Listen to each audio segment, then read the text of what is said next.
innovation, det er nyt, og det er godt, og det er spændende, og det er lærerigt.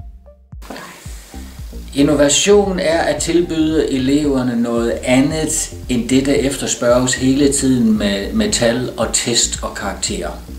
Og det er vores mulighed for at gøre noget andet end det, vi egentlig altid gør i skolen. Innovation besvarer et spørgsmål, som vi skal have den enkelte lærer til at stille sig selv. Nemlig, hvordan kan jeg få nyttiggjort mit fag, så børn forstår, hvorfor de har lært det, de har lært. Innovation for mig, det er nye måder at løse opgaver på. Tingene sammen på en ny måde, så skabe, som er værdifuld for andre end sig selv.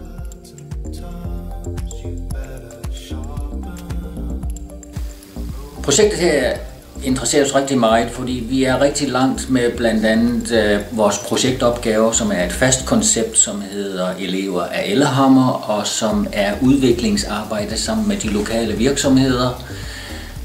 Rensningsanlægget, Hvidovre Hospital, Christian Hansen og lignende. Det er det, fordi vi faciliterer den åbne skole for Torben Kommune og er i gang med at støtte alle folkeskolerne i kommunen op omkring, hvordan man kan få implementeret det her, som er en rigtig svær størrelse i forhold til reformen, men en sindssygt vigtig en.